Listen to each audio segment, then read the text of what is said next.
Assalamualaikum warahmatullahi wabarakatuh. Innal hamdalillah nahmaduhu wa nasta'inuhu wa nastaghfiruh wa na'udzu billahi min syururi anfusina wa min sayyiati a'malina. Man yahdihillahu fala mudhillalah wa man yudlilhu fala hadiyalah. Asyhadu an la ilaha illallah wahdahu la syarikalah wa asyhadu anna Muhammadan 'abduhu wa rasuluhu la nabiyya wa la rasula ba'dah. Allahumma shalli wa sallim wa barik wa an'im ala nabiyyika wa rasulika Muhammad. Para pemirsa kuliah umum Romeso Academy rahimani wa rahimakumullah. Alhamdulillah kita bersyukur kepada Allah Subhanahu wa taala yang telah memberikan kepada kita nikmat hingga kita dapat berjumpa pada pada pagi hari ini untuk melanjutkan membahas tentang tema-tema yang insya Allah akan membangkitkan semangat dalam diri kita. Terlebih jika tema tersebut kita ambil dari hadis-hadis Nabi Shallallahu Alaihi Wasallam. Dan pada kesempatan kali ini kita akan bersama-sama menghayati ataupun merenungkan tentang nikmat yang Allah Subhanahu Wa Taala berikan kepada kita.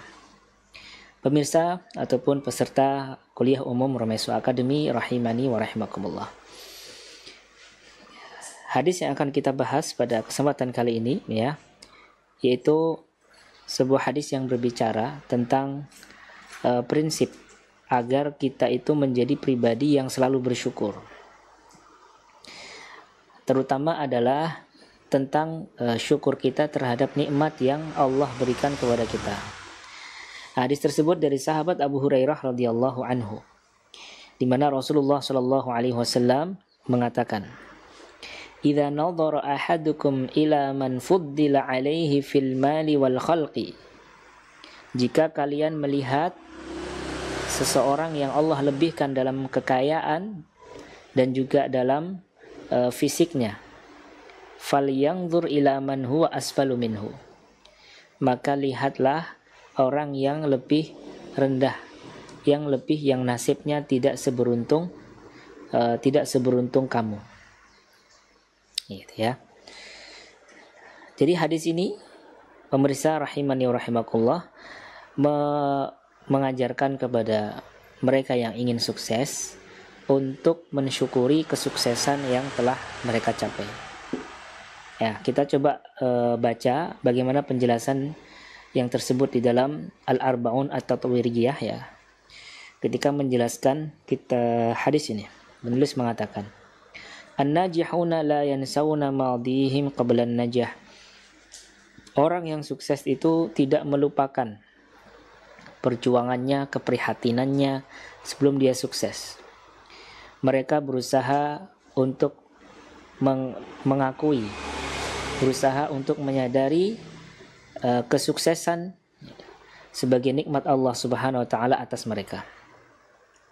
Wa tariqatu dzalika, cara mereka untuk melakukan itu, cara mereka untuk mengakui, mensyukuri nikmat kesuksesan yang telah Allah berikan kepada mereka itu adalah dengan cara melihat adna minhum, melihat orang yang lebih rendah capaian kesuksesannya.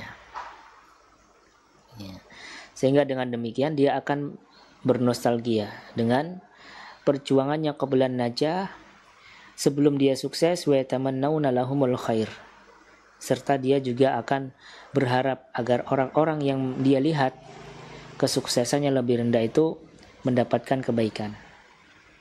Wala yanzuruna liman fawqahum,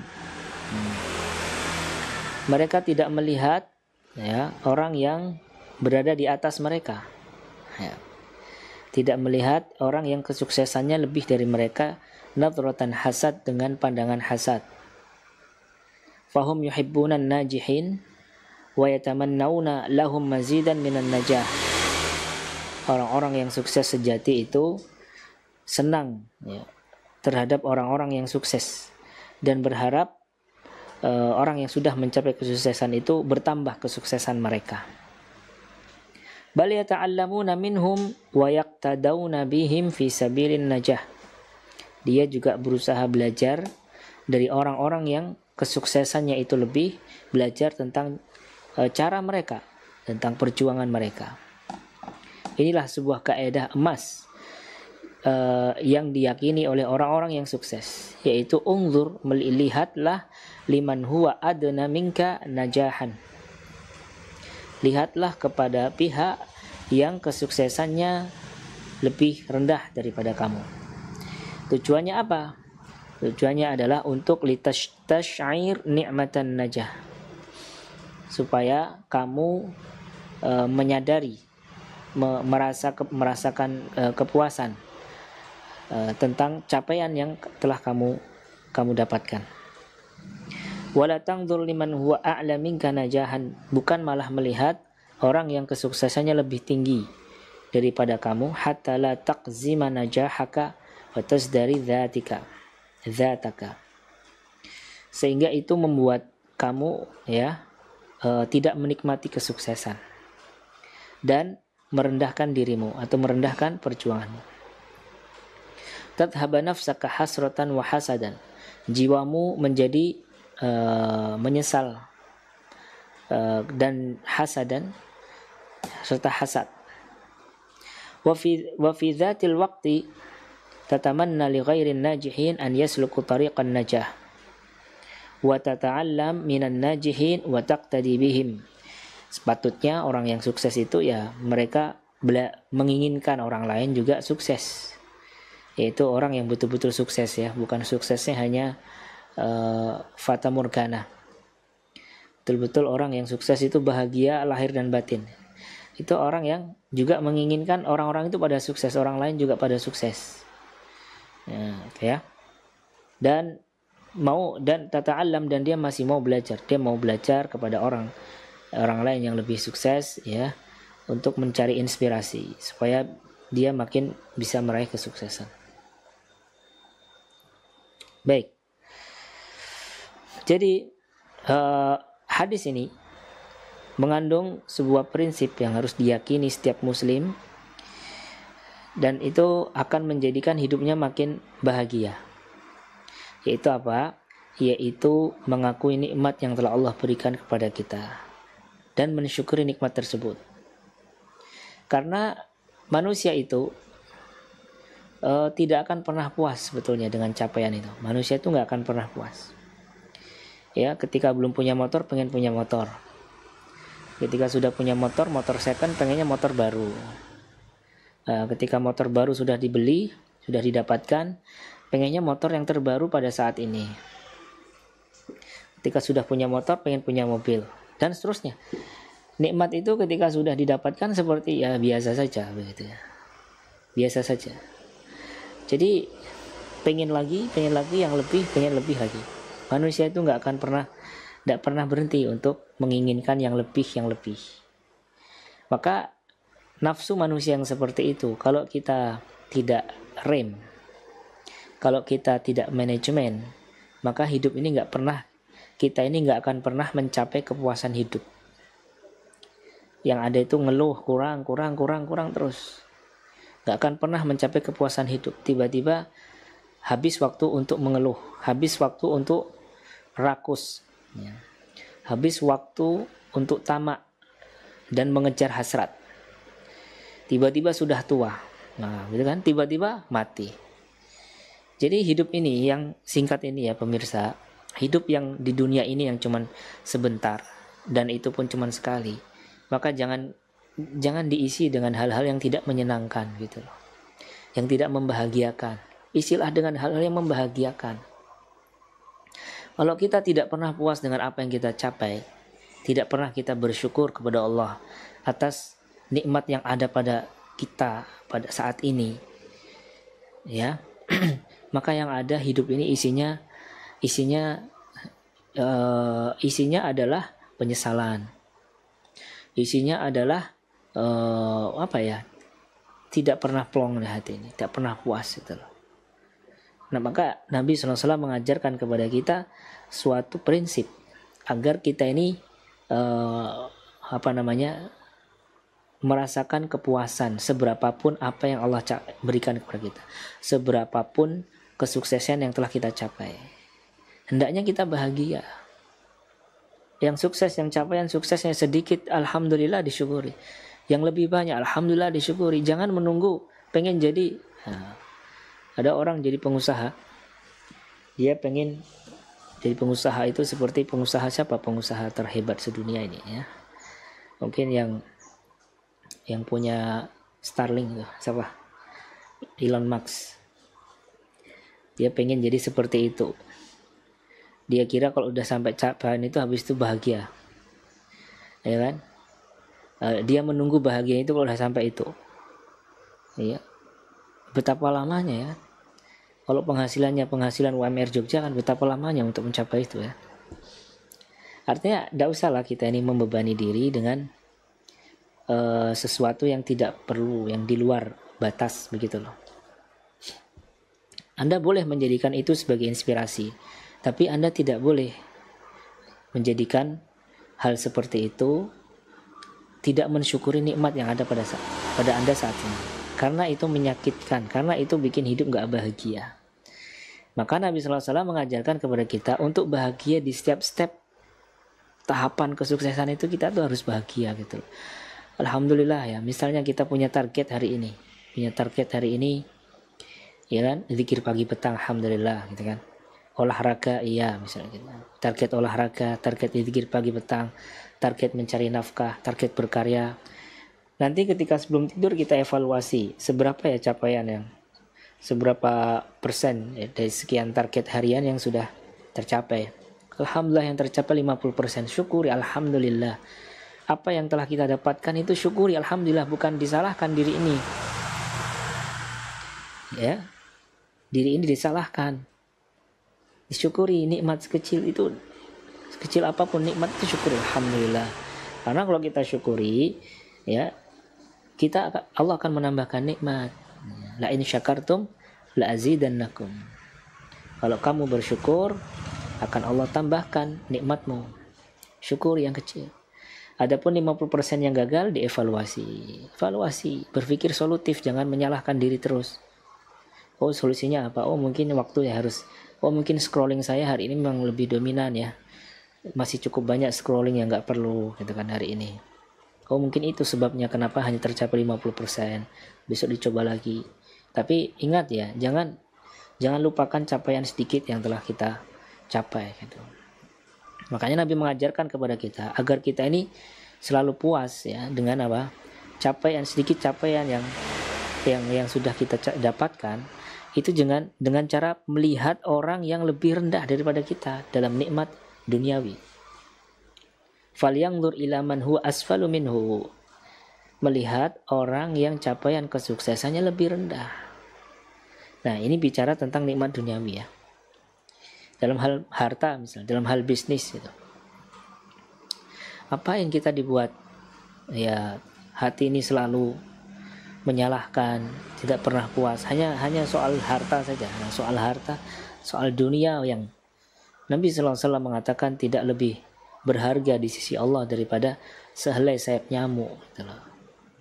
Untuk dalam masalah dunia, lihat orang yang lebih rendah, ya. Kalau Anda sebagai pembisnis yang profitnya bulanan baru sampai jutaan, lihat orang pedagang kaki lima yang di pinggir jalan, di lampu merah, yang mereka mungkin keuntungan dari setiap produk yang terjual hanya 1-2 rupiah, 100, 200, 500 perak ya kan.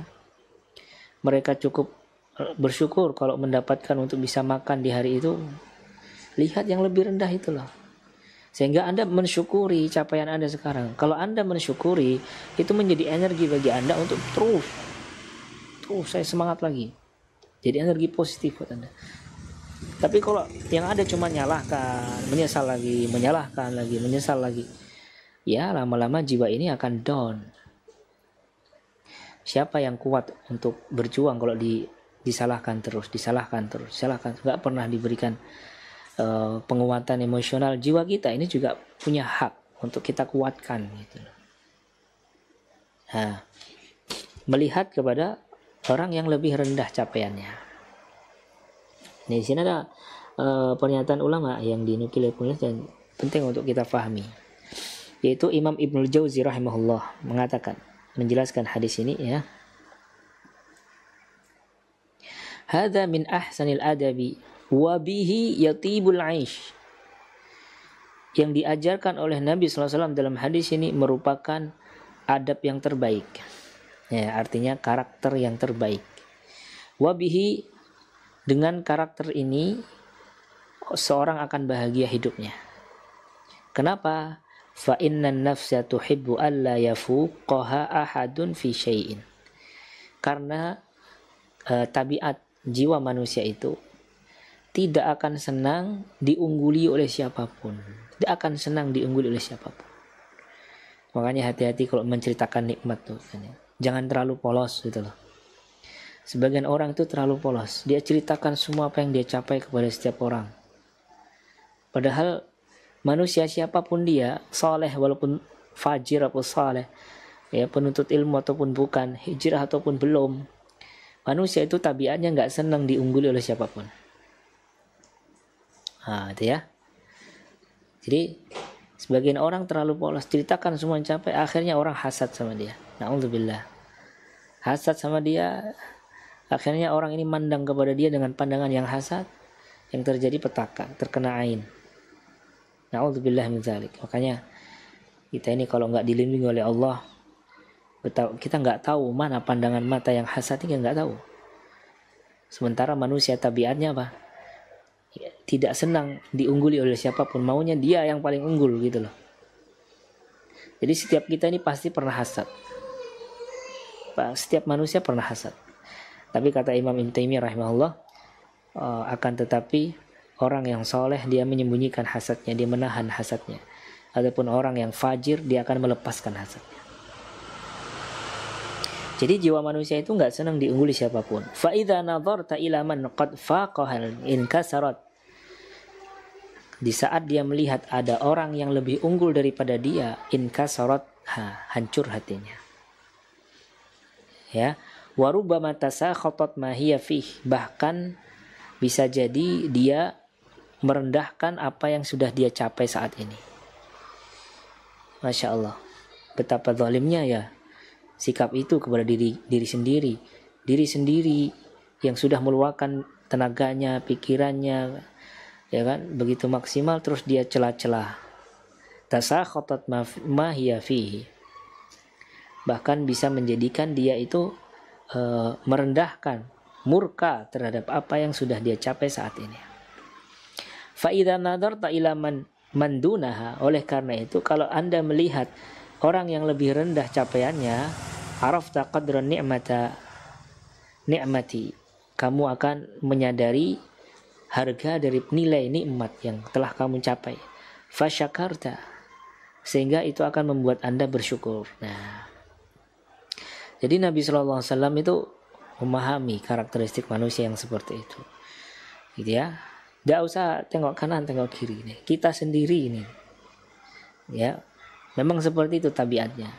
Maka untuk kita bersyukur kepada Allah Subhanahu Wa Taala, untuk mudah bersyukur, melihat yang lebih rendah capaiannya. Jadi syukur ini perlu dikondisikan, ya. Bukan hanya sebatas ucapan, nasihat, retorika kita kepada diri kita, ya. Kamu harus bersyukur, kamu harus bersyukur. Tapi manusia itu kalau tidak dikondisikan, tidak dikondisikan, dia nggak punya alasan. Dia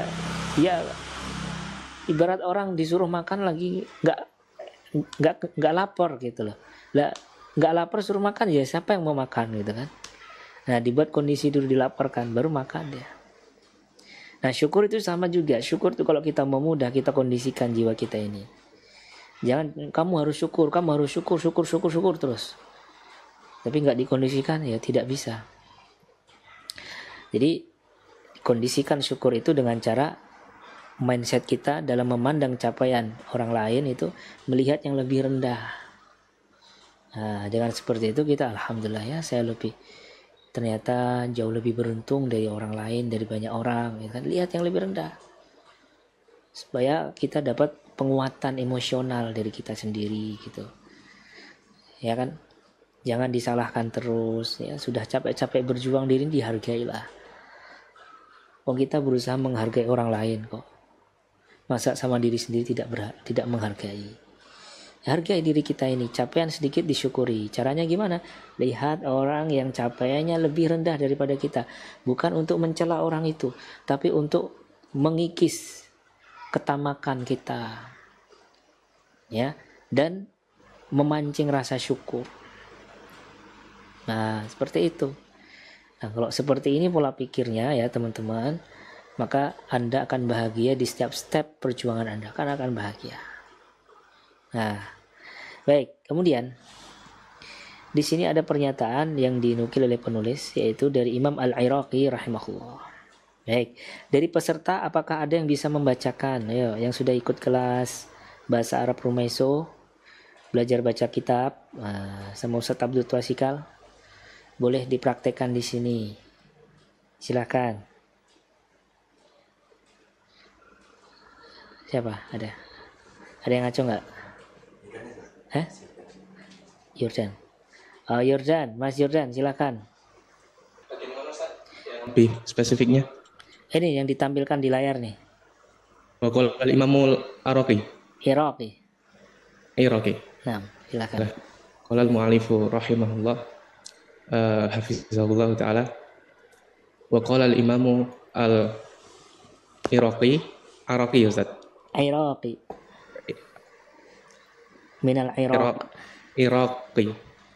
Idza nadara liman fuddila alaihi fil ilmi wad dini wal ijtihadi fil ibadati wa mu'alajati nafsi bidafil akhlaqi sayyiati wa jalbil hasanati fa hadza yanbaghi an-nadaru fihi ilal fadili liyuqtada bihi dunal mufdul li'annahu yatakassalu bidzalika bi khilafil awwali fa innahu la yanduru fihi ilal fadili lima fihi min ihtiqari ni'matillahi alaihi binisbati ila ni'matihi ala dalikal fadili fil mali wal khalqi wa innama yanbaghi an yandura fi hada ilal mafduli liya'rifa qadra ni'matillahi alaihi wa hada adabun hasanun addabana bihi nabiyyuna sallallahu alaihi wasallam wa fihi maslahatu dinina wa dunyana wa nguqulina wa abdanina wa rohatu qulubina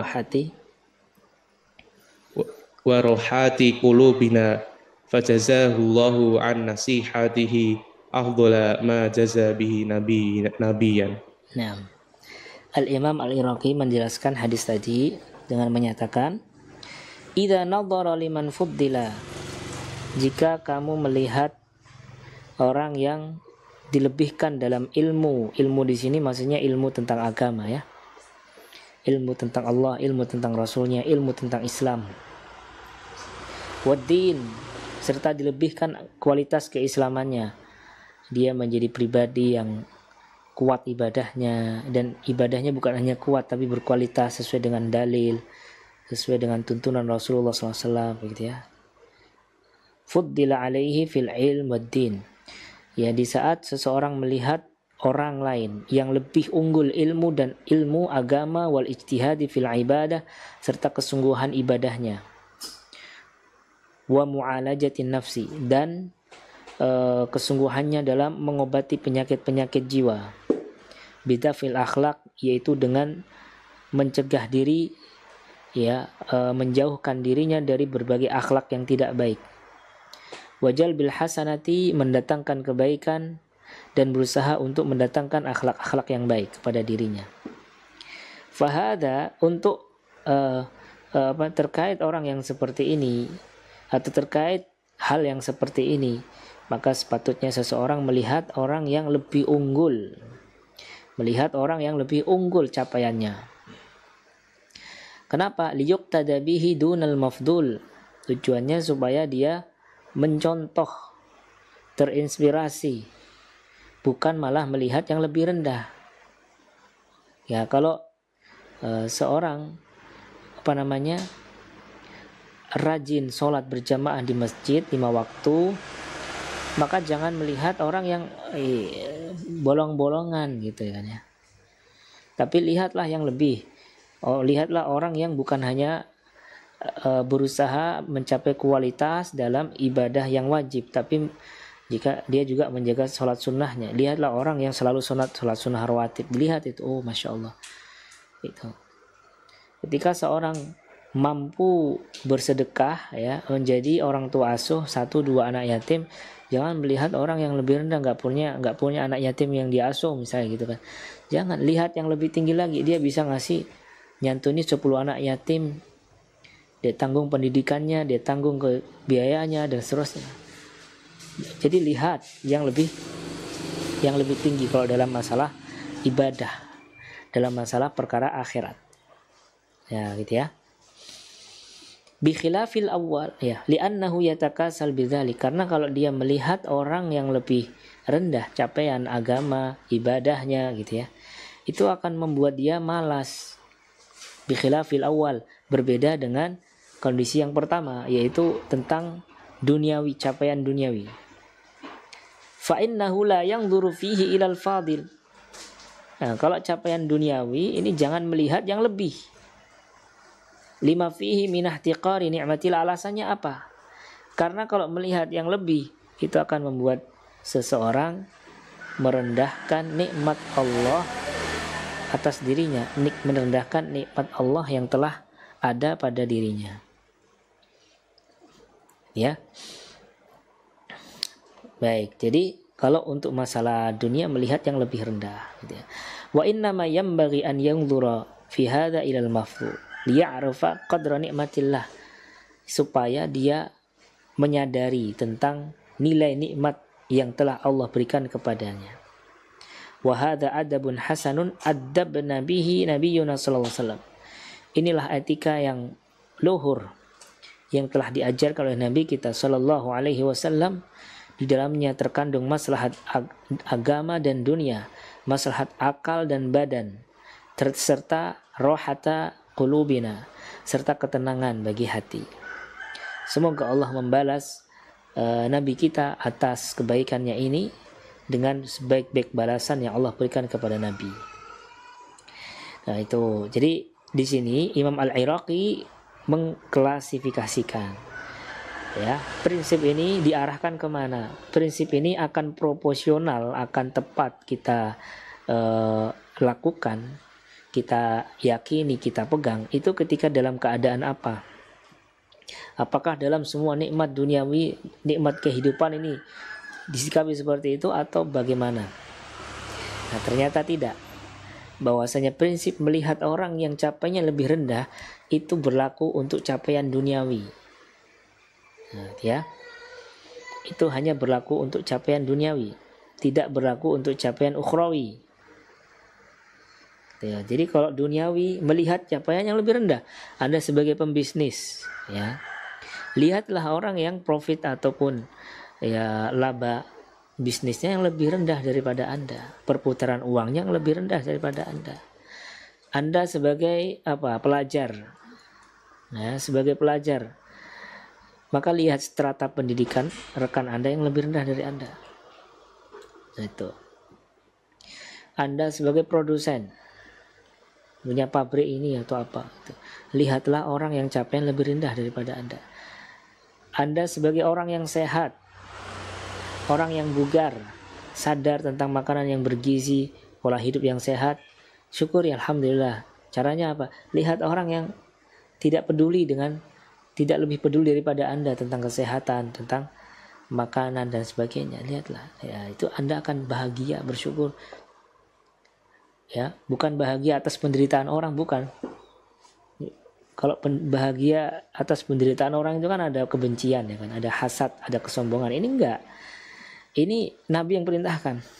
Ini bukan dosa berarti kan.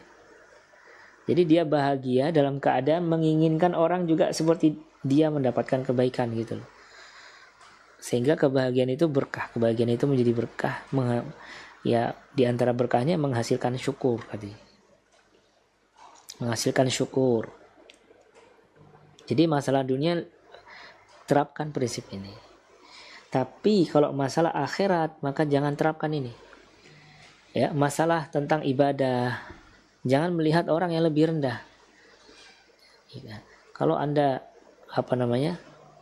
baru hafal juz 30, jangan melihat yang baru hafal surat pendek, ya mending saya juz 30 sudah hafal, dia baru surat pendek aja nggak pernah nggak di wisuda lah begitu misalnya gitu ya. Jangan melihat itu, lihat yang hafalannya 30 juz, lihat tinggi gitu.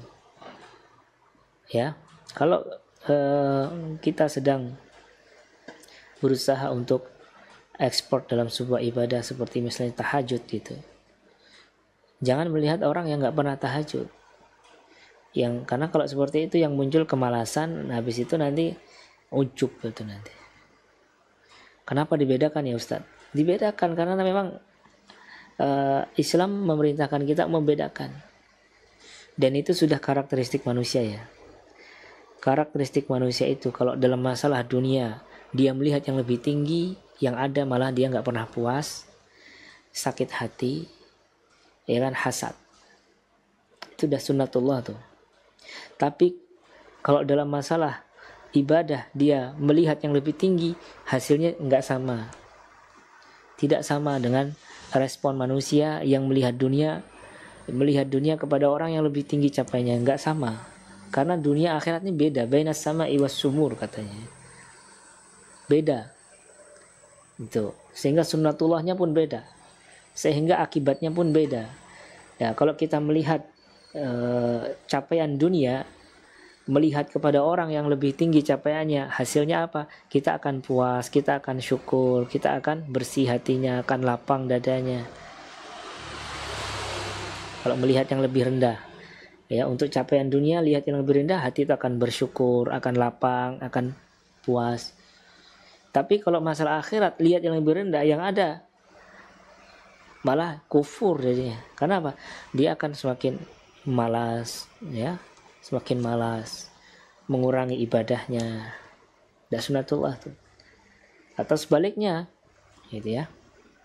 Ketika melihat dalam urusan dunia, melihat yang lebih tinggi capaiannya, yang ada adalah hasad, tidak pernah puas, begitu kan ya. Kalau dalam masalah akhirat melihat yang lebih tinggi, yang ada apa? Terinspirasi. Dia akan berusaha untuk mengejar, ya. Karena kalau akhirat itulah yang pantas dikejar, itu sudah sunnatullah tuh, seperti itu tuh. Jadi ini harus diterapkan sesuai porsinya ya, sesuai tempatnya. Yaitu prinsip ini berlaku terhadap capaian-capaian duniawi gitu loh. Maka Anda akan bahagia, akan puas. Kalau akhrawi jangan pakai ini. Karena akhirat itu akan kita kejar, sementara dunia akan kita tinggalkan. Tidak berhak.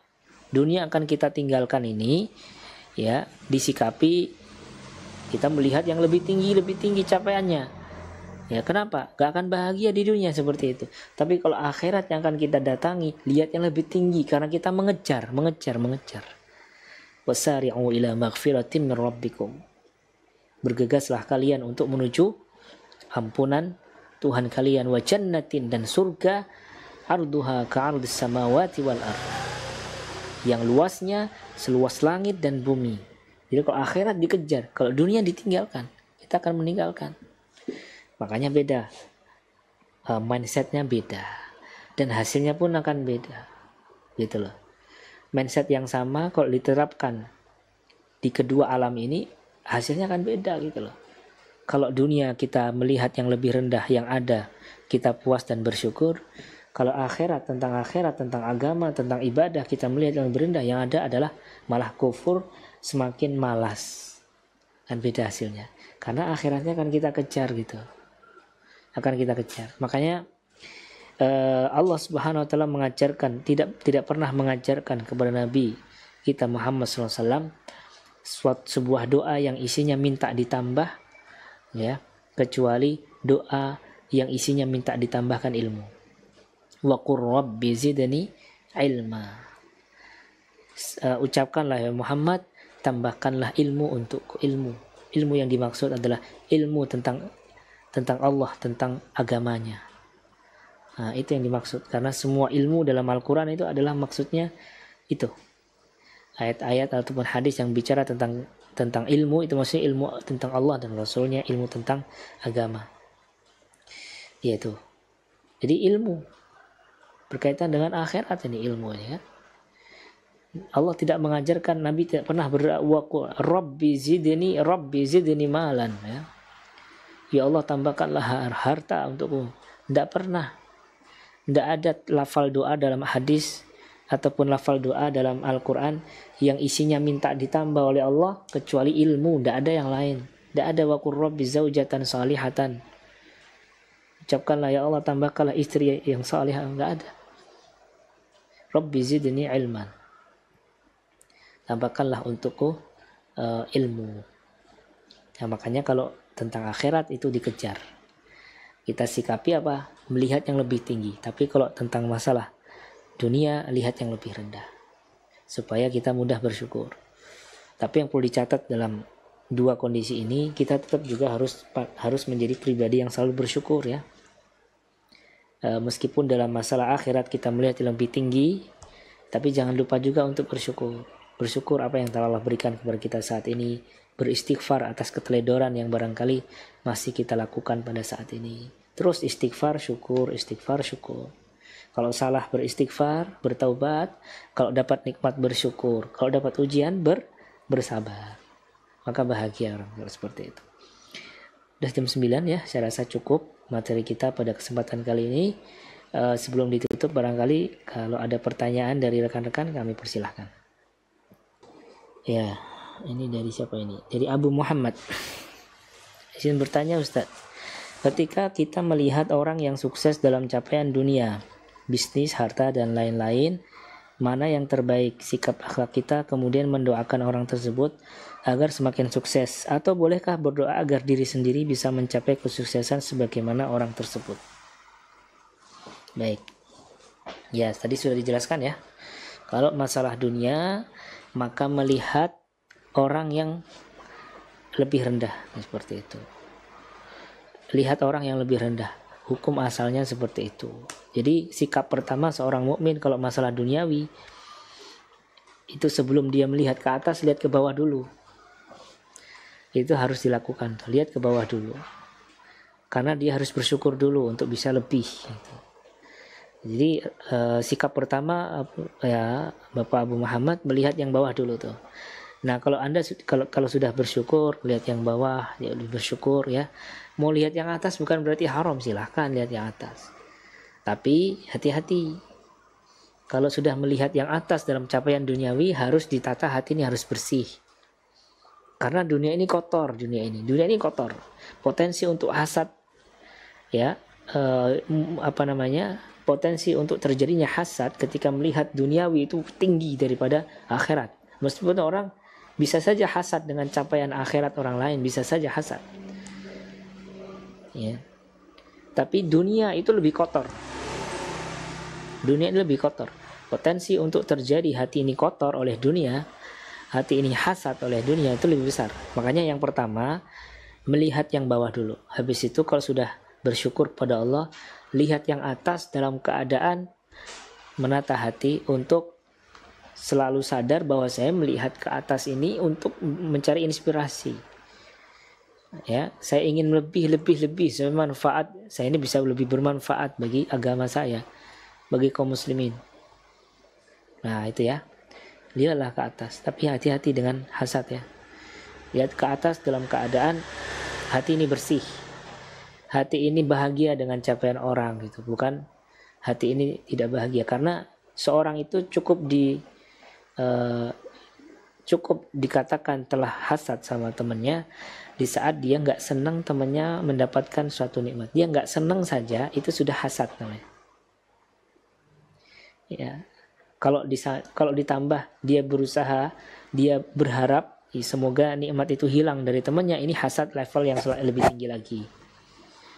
Kalau ditambah lagi dia sampai berusaha keras agar nikmat ini hancur dari temannya, ini hasad yang lebih tinggi lagi. Jadi hasad ini bertingkat-tingkat gitu. Ya, jangan sampai hasad itu terjadi, gitu ya. Baik, ada lagi yang mau bertanya? Silahkan. Baik, terima kasih teman-teman sudah berkenan hadir pada pagi hari ini. Semoga ilmu yang kita dapatkan bermanfaat dan betul-betul menjadi kekuatan bagi kehidupan kita. Wassallallahu ala nabiyyina Muhammadin wa ala alihi wa sahbihi wa sallam wa akhiru da'wana alhamdulillah rabbil alamin. Wassalamualaikum warahmatullahi wabarakatuh.